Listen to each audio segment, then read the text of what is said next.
कि सभी धर्म, सभी बातें, सभी कार्य सबसे पहले आपके मन में उत्पन्न होते हैं। और अगर आपका मन अच्छा है तो आपके जो कार्य हैं वो भी अच्छे होंगे, सही दिशा में जाएंगे। मेहनत से पढ़ाएंगे लिखाएंगे तो आपके बच्चों की आगे की पढ़ाई, उसके लिए भी कहीं ना कहीं से व्यवस्था हो जाएगी। समाज आपकी व्यवस्था करेगा। अगर आपके बच्चों के पास टैलेंट होगा, अच्छे पढ़ाई लिखाई कर रहे होंगे, तो सराबा जी ऐसे लोग खड़े हुए हैं, सलीम भाई ऐसे लोग खड़े हुए हैं, इनको पता लगेगा कि हमारे समाज का बच्चा है, ये बच्ची है, ये अच्छा पढ़ लिख सकती है, ये डॉक्टर बन सकती है, वकील बन सकती है, इंजीनियर बन सकती है, तो वो उसके लिए व्यवस्था करेंगे।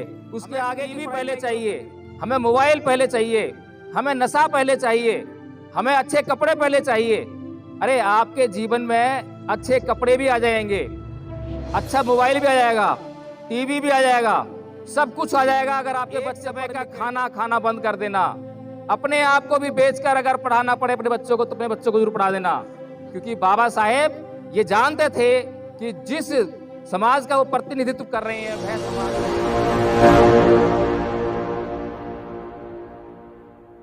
मैं ये देख रहा हूं कि जहां पर आज मुझे बोलने के लिए कहा गया है, वहां की आर्थिक स्थिति बहुत खराब है।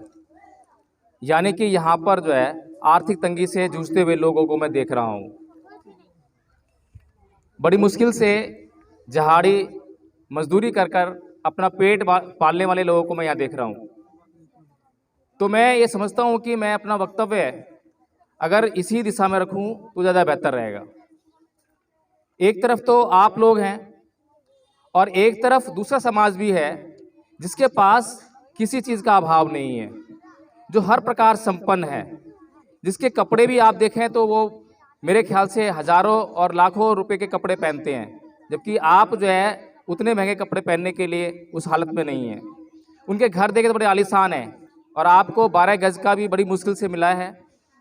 इसी तरह से अगर मैं पूरे जीवन में झांक कर देखूं तो जीवन के हर पहलू में आप वो जीवन जीना तो चाहते हैं लेकिन आप जी नहीं पा रहे हैं।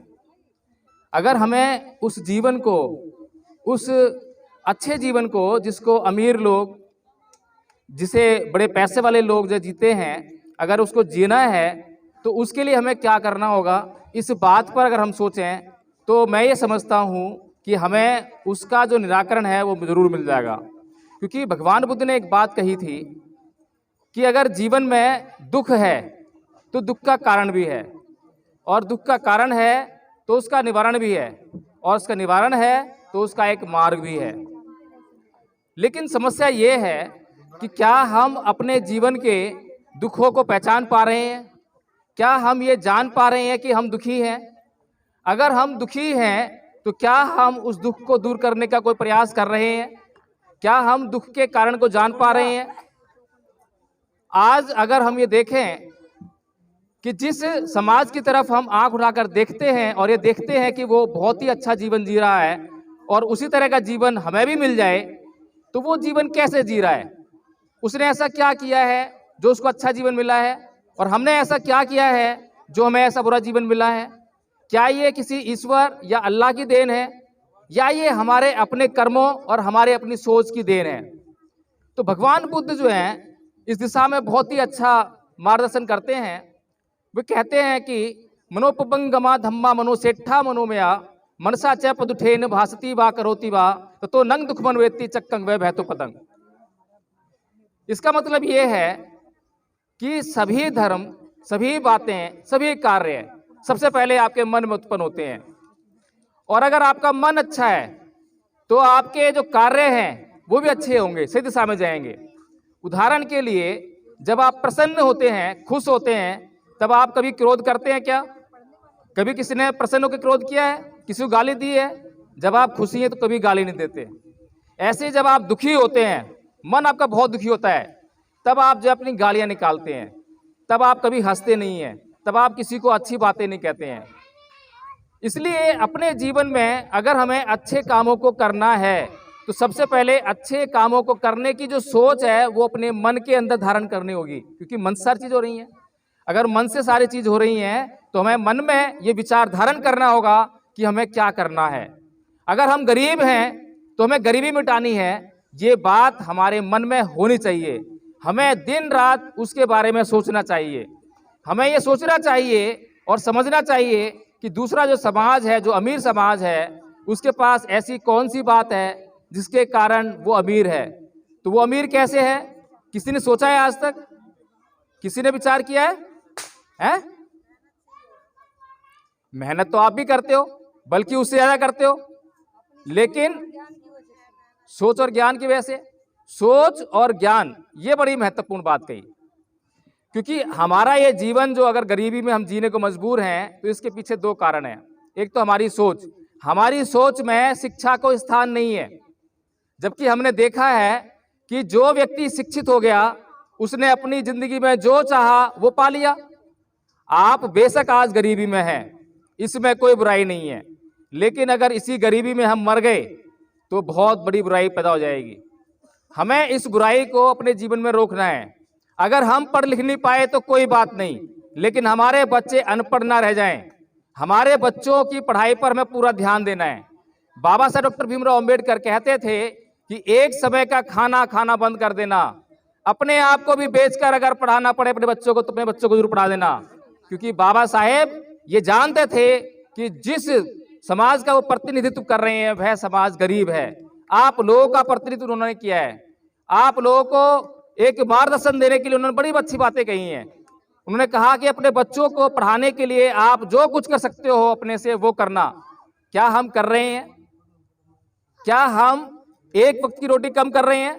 एक वक्त की रोटी तो आप छोड़िए, अपने जो छोटे मोटे जो आनंद के संसाधन हैं, हमें टीवी पहले चाहिए, हमें मोबाइल पहले चाहिए, हमें नशा पहले चाहिए, हमें अच्छे कपड़े पहले चाहिए।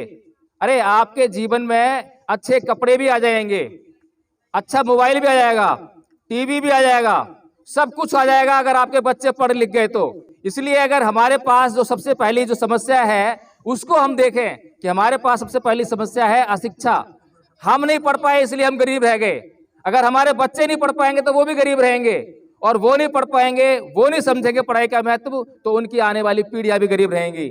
आज देश को आजाद हुए कितने साल बीत गए हैं, क्या इन सालों में हमारी गरीबी दूर हुई क्या? लेकिन जो लोग अमीर थे क्या वो गरीब हुए क्या?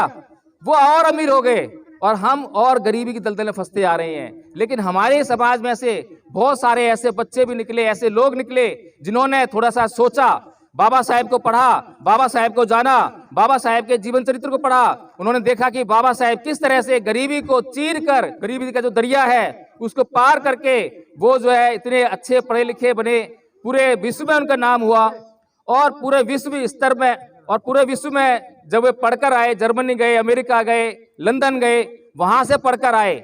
तो वो कैसे पढ़कर आए? क्या उनके घर में इतना पैसा था? क्या उनके घर वाले इतने अमीर थे जो उनको इतना सपोर्ट कर सकते? वो भी आपकी तरह थे। अगर आप अपने बच्चों को अच्छी तरह से मेहनत से पढ़ाएंगे लिखाएंगे तो आपके बच्चों की आगे की पढ़ाई, उसके लिए भी कहीं ना कहीं से व्यवस्था हो जाएगी, समाज आपकी व्यवस्था करेगा। अगर आपके बच्चों के पास टैलेंट होगा, अच्छे पढ़ाई लिखाई कर रहे होंगे, तो सराबा जी ऐसे लोग खड़े हुए हैं, सलीम भाई ऐसे लोग खड़े हुए हैं, इनको पता लगेगा कि हमारे समाज का बच्चा है, ये बच्ची है, ये अच्छा पढ़ लिख सकती है, ये डॉक्टर बन सकती है, वकील बन सकती है, इंजीनियर बन सकती है, तो वो उसके लिए व्यवस्था करेंगे, उसके आगे की पढ़ाई लिखाई की व्यवस्था करेंगे। लेकिन सबसे पहली जरूरत यह है कि हमें अपने आप को समझाना होगा, हमें अपने मन को समझाना होगा, हमें अपने मन के जो आलस्य है मन के अंदर, और जो मन के अंदर प्रमाद है, जो आनंद लेने की बड़ी जो वो हमारे अंदर ज्यादा विचलन रहता है कि हम छोटे छोटे आनंद को ढूंढते हैं, जैसे कि टीवी देखना, मोबाइल में मतलब जो हम कार्टून देखते हैं या फिर कुछ भी देखते हैं जो कि हमारे काम की चीज नहीं है, और हम अपने बच्चों को भी वही पकड़ा देते हैं और बच्चों का जीवन भी बर्बाद कर रहे हैं। तो माता और बहनों और भाइयों, आज मुझे यहाँ पर जो बोलने का मौका मिला तो मैंने जो देखा मैंने उस पर आपको बात कही। अगर आज हम इस बात को समझ लें कि हमारी गरीबी हमारी अशिक्षा की वजह से है, हमारे आलस की वजह से है, हमारी गलत आदतों की वजह से है, तो आज से ही अगर हम उसमें धीरे धीरे परिवर्तन करना शुरू कर दें और इन बच्चों को पढ़ाई में मेहनत करना सिखाएं, पढ़ाई में धीरे धीरे इनकी रुचि लाना सिखाएं, तो यही बच्चे आपको जो है ये जो गरीब का जंजाल है इससे बाहर निकाल कर ला देंगे। तो मैं इसी बात के साथ अपनी बात समाप्त करता हूँ। जय भीम, नमो बुद्धाय।